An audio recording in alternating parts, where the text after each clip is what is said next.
لیکن زیادہ بڑی بات یہ ہے کہ اس کی بارگاہ میں قبول بھی ہے کہ نہیں. اپنی زندگی میں اللہ کی مدد کی طرف بڑھیں، مالک کی مدد کا حصول اختیار کرنے کی کوشش کریں، اللہ کے ساتھ اپنے آپ کو جوڑے. اگر اللہ کی مدد نصیب ہو، یہ جو ہم جتنا ڈرتے رہتے ہیں، سہ میں رہتے ہیں، پریشان رہتے ہیں کوئی کیا کر دے گا، ہمارے ہاں نا ہر شعبے میں معاذ اللہ ایک مافیا ہے، الا ماشاء اللہ. وہ مافیا کہتا ہے میرے ساتھ ملو گے تو میں چلنے دوں گا، ورنہ میں نہیں چلنے دوں گا. مارکیٹ میں آ ہی نہیں سکتا فلانا بندہ، چونکہ یہاں ہمارا قبضہ ہے. اور میرے بھائی پھر بہت سارے لوگ جن کی نیتیں اور ارادے بڑے اچھے ہوتے ہیں شروع میں، وہ بھی اس مافیا کا شکار ہو جاتے ہیں اور ان کے رنگ میں رنگ جاتے ہیں. یاد رکھنا، کسی شخص کی بلیک میلنگ کا کبھی شکار نہ ہونا، کبھی کسی کی میٹھی اور مسجع مکفہ باتوں کا شکار نہ ہونا. کوئی کیا کر سکتا ہے اگر اللہ مددگار ہو تو؟ جس کو رب کریم اٹھانا چاہے اسے کوئی گرا سکتا ہے؟ ہم یہ ڈرے ڈرے سہمے پریشان فیصلہ کرنے کی طاقت نہیں، مجھے چلنا چاہیے کہ نہیں، اٹھنا چاہیے کہ نہیں، کرنا چاہیے. اٹھ باندھ کمر کیوں ڈرتا ہے؟ پھر دیکھ خدا کیا کرتا ہے. حضرت عبداللہ ابن عباس فرماتے ہیں میرے نبی پاک علیہ السلام نے میری تربیت فرمائی، حضور نے میری تربیت فرمائی. اور محبوب پاک علیہ السلام نے فرمایا عبداللہ یاد رکھنا، یہ نوجوان دوست میری بات لکھ لیں، پریشان لوگ میری بات لکھ لیں، جن کے پاس قوت فیصلہ نہیں وہ اس بات کو لکھ لیں. حضرت عبداللہ ابن عباس فرماتے ہیں میرے نبی پاک علیہ السلام نے مجھ سے فرمایا تھا عبداللہ سن، اگر ساری دنیا مل کے تیرا کوئی نفع کرنا چاہے، کر نہیں سکتی جب تک میرے رب کی رضا نہ ہو. اور فرمایا ساری دنیا مل کے تیرا کچھ بگاڑنا چاہے تو عبداللہ بگاڑ نہیں سکتی جب تک رب کریم کی حکمت کا تقاضا نہ ہو. لوگوں سے ڈرنا، لوگوں کی طرف دیکھنا، ماحول دیکھ کے اپنے راہ کا تعین کرنا، ہر بندے کے خیالات کے مطابق ڈھلنے کی کوشش کرنا، فلانا نہ ناراض ہو جائے، فلانا نہ ناراض ہو جائے، وہ جس نے ہونا ہو جائے، بس رب رسول ناراض نہ ہو. اپنی زندگی میں اپنے مالک کو مولا جان کے، بل اللہ مولاکم، اللہ تمہارا مولا ہے، وَهُوَ خَيْرُ النَّاصِرِينَ، وہ بہترین مددگار ہے.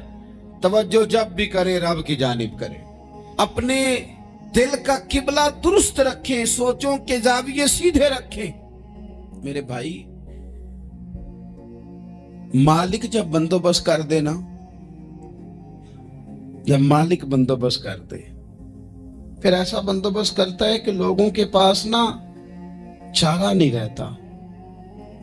حضرت مریم رضی اللہ تعالی عنہا پاک باز تھی، مسجد میں رہی تھی، پر مالک کی حکمت کے تقاضے بڑے عجیب ہے نا. پھر جناب مریم کو اللہ تعالیٰ نے بغیر شوہر کے اولاد عطا کر دی. یہ بات ہی ایسی تھی، کسی نے کہا تھا کہ مخلوق تو فنکار ہے اس درجہ کے پل بھر میں سنگے در کعبہ سے بھی اصنام تراشے، تم کون ہو کیا چیز ہے داغے کبابی. لوگوں نے تو مریم پہ بھی الزام تراشے. تو لوگوں نے کہا کدھر سے لے آئی بچہ، تیرا باپ تو ایسا نہیں تھا، کہاں سے لے آئی؟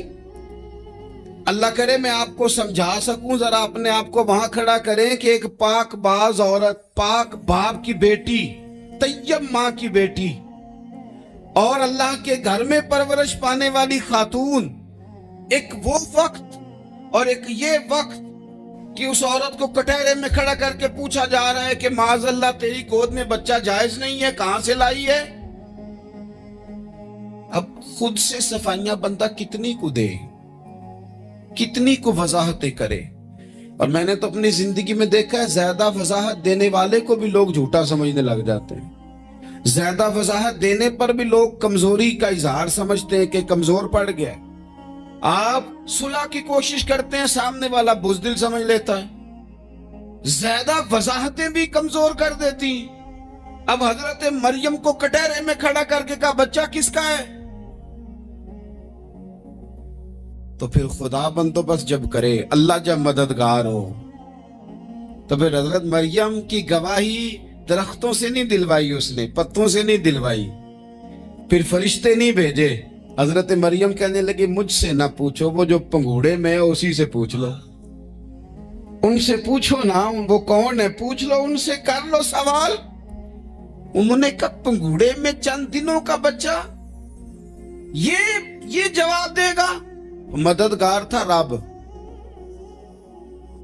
ان کی برات کا اعلان کرنا تھا مالک نے، اور جب مالک اعلان کر دے، جب مالک تیری صفائی دینا چاہے، جب مالک تجھے دنیا کے سامنے نکھارنا چاہے، تو پنگوڑے میں لیٹے حضرت عیسیٰ بول کے کہنے لگے انی عبداللہ آتانی الکتاب، فرمایا میں اللہ کا بندہ ہوں، رب نے مجھے کتاب عطا کر کے نبی بنا کے دنیا میں بھیجا ہے، میں اللہ کا بندہ ہوں، کتاب لے کے آیا ہوں، نبی بن کے آیا ہوں۔ پھر پنگوڑے سے اعلان ہو گیا، پھر بچہ بول پڑا، اور یہ ایک دفعہ نہیں بات ہوئی، یہ بنی اسرائیل میں ایک جریج نام کے شخص بھی تھے جو نماز پڑھ رہے تھے، بعض نے لکھا ہے نفل نماز تھی، اماں نے پکارا تو آئے نہیں، تو ماں کے منہ سے نکل گیا تو اتنی دیر تک مرے گا نہیں جب تک کسی بے حیا عورت کا منہ نہ دیکھ لے۔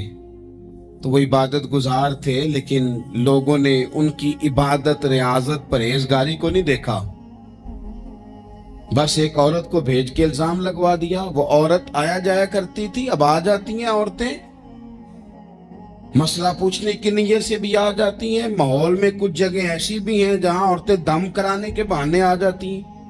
وہ خاتون آتی جاتی تھی، اس خانقاہ پہ، آستانے پہ، یہ بخاری میں موجود ہے، پھر اس نے کہا میری گود میں جو بچہ ہے یہ انہی کا ہے۔ مجھے بتائیں کیسے بندہ وضاحت دے؟ حالات خراب ہو گئے، لوگ کٹیا جلانے لگے، ماحول اور طرح کا بن گیا۔ میرے نبی پاک علیہ الصلوۃ والسلام فرماتے ہیں پھر اس رب کے بندے نے کہا مالک تو کریم ہے، تیری مشیت کا تقاضا آیا جو میری ماں نے جملے بولے تھے، پر اب میں وضاحت دینے کے قابل نہیں رہا، اب تو ہی کرم کرے گا تو دروازہ کھلے گا۔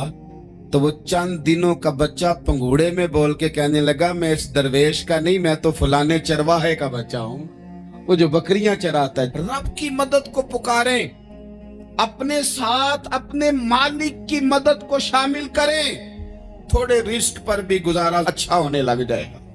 سارے لوگ آپ کو گرانے کی تدبیریں کر رہے ہوں گے اور مالک آپ کو عزتیں عطا فرما دے گا، اس کی بارگاہ سے حکمت کا تقاضا اور ہو جائے گا۔ ہم نے ساری زندگی لوگوں کو راضی کرنے میں گزار دی، ساری زندگی بڑھاپا آ گیا بچوں کو پالتے، اور بچوں نے آخری عمر میں کہہ دیا ابا اگر کوئی ڈھب کا کام کر لیتے تو آج ہمارے دن بھی پھر نہ جاتے۔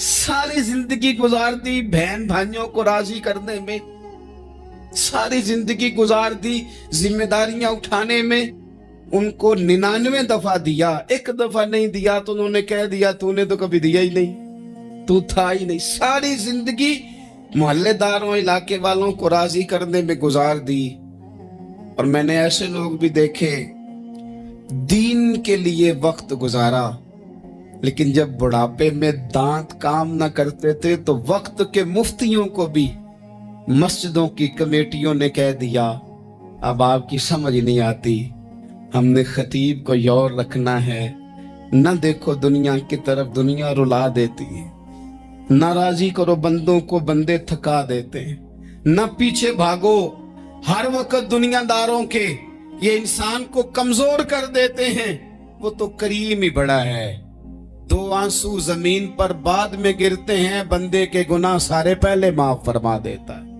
اللہ کی مدد کا حصول، اپنے مالک کی مدد کی طرف بڑھنا، آپ کو بدر کی جنگ بھی یہی درس دے گی، آپ کو احد کا میدان بھی یہی سبق دے گا، فتح مکہ بھی یہی سبق دے گا۔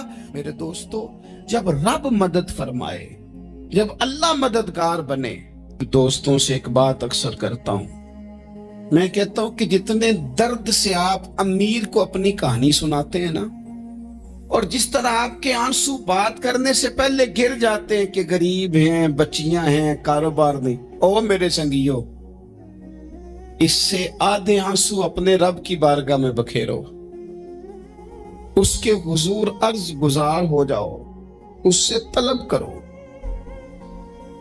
ایک وقت انسان پر زندگی میں ایسا آتا ہے کہ اسے یوں محسوس ہوتا ہے کہ میرا سایہ بھی ذرا سا پیچھے ہٹ گیا ہے، اسے یوں لگتا ہے کہ میں کسی سہارے پہ ہاتھ ڈالتا ہوں تو وہ بھاگ جاتا ہے مجھ سے۔ لیکن مالک کی بارگاہ ایسی عظیم بارگاہ ہے، رب رسول کے آستانے اتنے بڑے ہیں کہ آپ جب وہاں کشکول طلب دراز کرتے ہیں تو جھولی پھیلانے میں دیر لگتی ہے، ان کو بھرنے میں تو کوئی دیر نہیں لگتی۔ ہم نے اپنا سوچ کا قبلہ ہی دنیا کو بنا لیا ہے۔ یہ جو اللہ والوں کی مدد ہے یہ تو ہے اللہ ہی کی مدد ہے، لیکن یہ جو سیٹھوں کی طرف توجہ کرنا، نوابوں کی طرف توجہ کرنا، دنیا داروں کی طرف توجہ کرنا اور اپنا مزاج اس طرح کا بنا لینا، یارو گردن کو جھکا دیتا ہے خیرات کا پتھر، جہاں میں مانگنے والوں کے سر کبھی اونچے نہیں ہوتے۔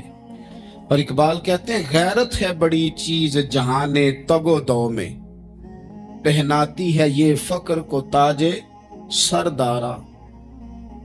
میں عرض کروں گا کہ اپنی آپ جب توجہ کا قبلہ اللہ رسول کو بنائیں گے تو رب فرماتے وَيَرْزُقْهُ مِنْ حَيْثُ لَا يَحْتَسِبُ، میں نہ تجھے وہاں سے رزق دوں گا جہاں سے کبھی تیرا گمان بھی نہیں گیا ہوگا، یہاں سے بھی مل سکتا ہے، تو نے سوچا بھی نہیں ہوگا۔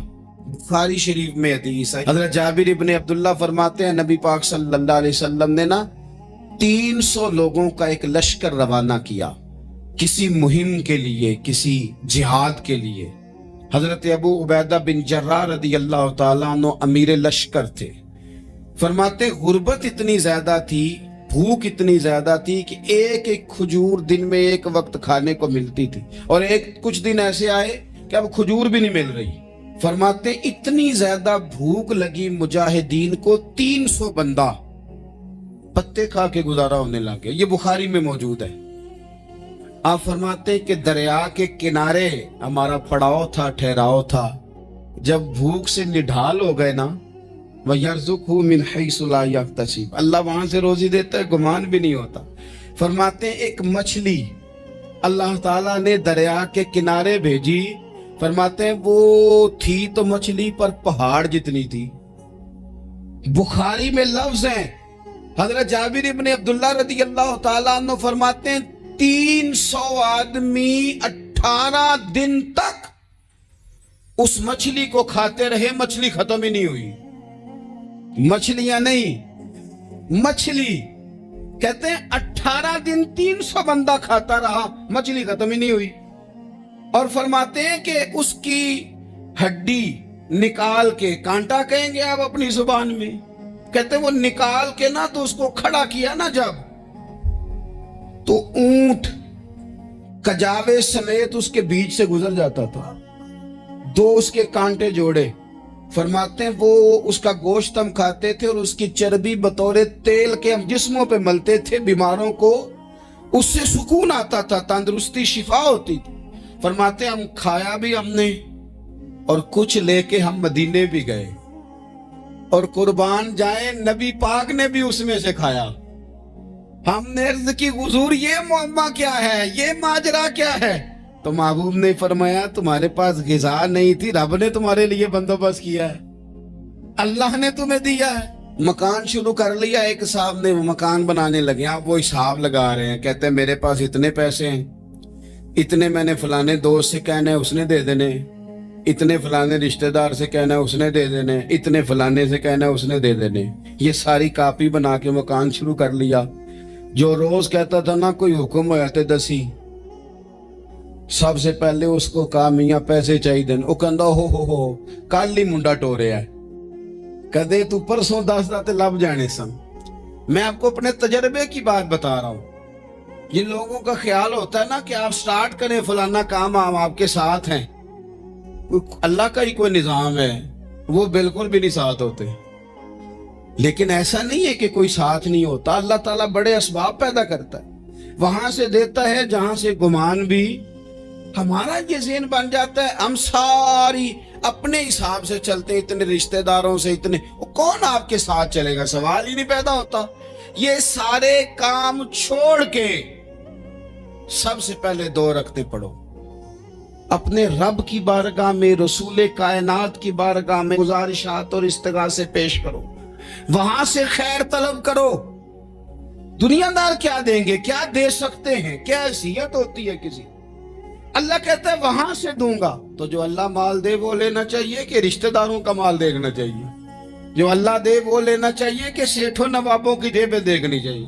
جو اللہ دے وہ قبول کرنا چاہیے یا دیکھنا چاہیے کون سا آدمی کہاں پہنچ گیا؟ چھوڑو، اپنی مٹی پہ چلنے کا سلیقہ سیکھو۔ کسی کے سنگ مرمر پہ چلو گے تو پھسل جاؤ گے، پھسل جا۔ اس پر ایک اور بات عرض کر دوں، صحیح بخاری سے، مسلم سے ایک اور بات۔ کچھ چیزیں ایسی ہیں جن سے اللہ کی مدد آتی ہے، مدد ملتی ہے۔ ایک چیز ان میں سے ایسی ہے جس سے بہت مدد نازل ہوتی، وہ ہے کہ جب رب آپ کو دے نا تو پھر آپ بھی اس کے رستے میں دیں، پھر مدد آتی ہے، پھر اور آتا ہے۔ بخاری مسلم میں حدیث ہے، یہ زیادہ ہی توجہ طلب امر ہے، اس پر آپ غور کریں گے۔ حضرت ابو ہریرہ فرماتے ہیں کہ نبی پاک علیہ السلام نے فرمایا ایک شخص نے بادلوں کے اندر سے آواز سنی کہ فلاں آدمی کا کھیت اور باغ خشک ہو گیا ہے، وہاں برسو اور اس کے کھیت کو سیراب کرو۔ وہ بڑا حیران ہوا کہ بادل سے آواز آ رہی۔ پھر اس نے دیکھا کہ ایک پہاڑی پر بارش ہوئی، وہ بادل وہاں برسا، پھر نالیوں سے ہوتا ہوا پانی ایک طرف چلا۔ تو جس نے آواز سنی تھی، حضور بیان کر رہے ہیں، وہ بھی پیچھے پیچھے چلا کہ پانی کدھر جا رہا ہے۔ اس نے جا کے دیکھا کہ ایک مقام پہ ایک باغ کو وہ پانی لگ رہا ہے اور ایک آدمی وہ پانی لگا رہا ہے۔ اس نے اس سے پوچھا تیرا نام کیا ہے؟ اس نے کہا کیوں؟ کہنے لگا بتا نا۔ اس نے نام بتایا تو کہنے لگا یہی تو وہ نام ہے جو میں نے بادلوں کے اندر سے سنا ہے کہ فلاں کے کھیت کو پانی دے دو۔ اس نے کہا یار تو کیا عمل کرتا ہے کہ اسپیشل تیرے لیے بارش برسے؟ یہ بخاری پڑھ رہا ہوں، سیاستہ سے حدیث عرض کر رہا ہوں۔ اس سے پوچھا تو کیا کام کرتا ہے کہ جناب اللہ تبارک و تعالیٰ کا حکم کرم آیا کہ خاص تیرے لیے پانی برسے اور تیرے کھیت کو سیراب کرے؟ تو اس نے کہا چھوٹا ذمہ دار ہوں، پر جب فصل اگتی ہے تو 3 حصے کرتا ہوں، ایک حصہ اپنے بال بچوں پہ، بہن بھائیوں پہ خرچ کرتا ہوں، ایک حصہ پورا، اور ایک حصہ دوبارہ کاشتکاری پہ لگاتا ہوں، اور تیسرا حصہ خالص میں نے مسکینوں، یتیموں اور غریبوں کے لیے رکھا ہوا ہے۔ وہ جو تیسرا حصہ اللہ کرے آپ سمجھے، وہ رب کے بندوں پہ تیسرا حصہ خرچ کرتا ہے نا، تو کریم مالک نے فرمایا جہاں سے غریب کا حصہ جاتا ہے وہ کھیت خشک نہیں رہنا چاہیے، وہ جہاں سے مسکین روٹی کھاتے ہیں وہ خشک نہ رہے، جہاں سے یتیموں کو کچھ آتا ہے کہیں اس کی فصل رہ نہ جائے۔ میں اور آپ بھی اگر اپنے مال میں مسکینوں، یتیموں، غریبوں کے حصے رکھ لیں گے تو فصلیں خشک نہیں رہیں گی، ان کے اندر تازگی آئے گی، نور آئے گا، کرم آئے گا، خاص کر خدا کی رحمت برسے گی۔ مدد اللہ سے چاہیں، اپنی توجہات کا مرکز رب رسول کی ذات کو بنائیں، پھر آپ محسوس کریں گے کہ بڑی جلدی اللہ تعالیٰ کی مدد آنے لگی ہے۔ کبھی آپ صرف کہہ دیں نا میرا رب میرے ساتھ ہے، اس لفظ میں اتنی طاقت ہے کہ دشمن ویسے زہر ہو جاتا ہے۔ زندگی میں کسی سے بھی لڑائی ہو، اچھی طرح سوچ لیں کہ اللہ اس طرف ہے یا اس طرف ہے۔ اگر آپ زیادتی پہ ہیں تو پھر رب مظلوم کی جانب ہے۔ اگر اللہ کی مدد آپ کے ساتھ ہے تو دنیا کی کوئی طاقت آپ کو گرا نہیں سکتی، اور اگر آپ مظلوم کے مقابلے میں ظالم بن کے آپ کھڑے ہو گئے ہیں اور آپ نے رویہ وہ اختیار کیا ہے کہ جس میں مدد نہیں آئے گی، تو پھر یاد رکھ لیں کہ آپ کوئی بھی ہیں، کہاں بھی ہیں، آپ کمزور ہیں۔ طاقتور تھے ابتدائے اسلام میں، ظاہری طاقت تھی کفار مکہ کے پاس، وہ ڈنڈوں سے مارتے تھے غریبوں کو، ان کے ہاتھوں میں ڈنڈے تھے، پر خدائی طاقت ان مظلوموں کے ساتھ تھی۔ صاحب زرقانی نے لکھا ہے حضرت زنیرہ رضی اللہ تعالیٰ عنہ ایک لونڈی ہے، غریب ہے، ماڑے دا کی کام محمد نس جانا یا رونا، غریب سادی بی بی اور لونڈی کنیزہ، ایک مشرک کی کنیزہ تھی، انہوں نے کلمہ پڑھ لیا، وہ ڈنڈوں سے مارتا، دروں سے مارتا، تکلیف دیتا۔ حضرت زنیرہ رضی اللہ تعالیٰ عنہ کو اتنا مارا، اتنا مارا۔ اب آپ ایک اور پہلو پر بھی غور کریں، مار بھی پڑ رہی ہے پر خدا ادھر ہی ہے، اللہ کی مدد ادھر ہی ہے۔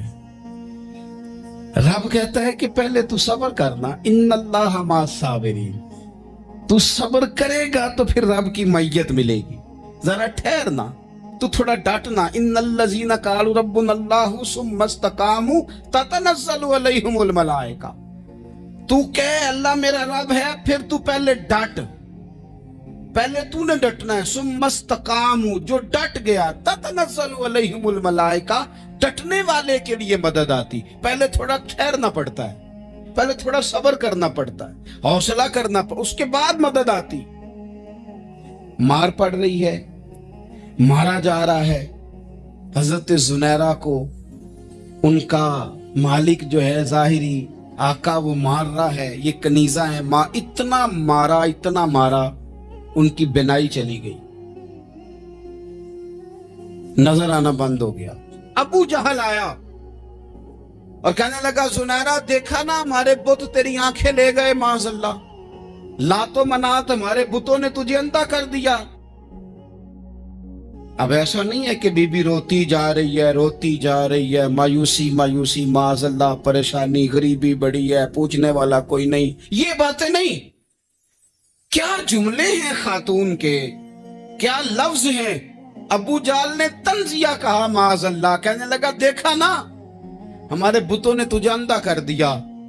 تو جناب زنیرہ آنکھوں کی بینائی گئی ہے، رات کو گئی ہے، دکھ ابھی تازہ ہے، لیکن اللہ پہ جو توکل ہے، اپنے مالک سے جو رشتہ ہے وہ اتنا مضبوط ہے، اتنا طاقتور ہے، اس میں اتنی گہرائی ہے کہ حضرت زنیرہ بول کے نا اتنی قوت سے بولی، اتنی طاقت سے بولی کہ پورے کفر پر لرزہ طاری ہو گیا۔ فرمانے لگی تمہارے بتوں کی کیا اوقات ہے کہ وہ میری بینائی لے جائیں، یہ میری رب کی حکمت کا تقاضا ہے۔ جب تک اس نے چاہا زنیرہ دیکھتی رہی، اور جب اس نے چاہا زنیرہ کی آنکھوں کی بینائی چلی گئی، اور اگر وہ چاہے گا نا تو بینائی واپس بھی کر دے گا۔ اگر ہو ذوق یقین پیدا تو کٹ جاتی ہیں زنجیریں، اگر وہ چاہے گا تو بینائی آ بھی جائے گی۔ حضرت زنیرہ نے رات کو یہ لفظ کہے، ابو جہل اور سارے کفار ڈر کے سن کے چلے گئے۔ آپ اطمینان سے آ کے بستر پہ سوئی، جب سویرے اٹھی تو اللہ نے آنکھوں کی روشنی واپس کر دی تھی۔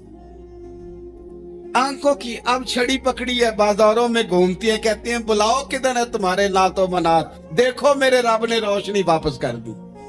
آ کر میرے ساتھ ادھر آ، ستمگر ہنر آزمائے، تو تیر آزما ہم جگر آزمائے۔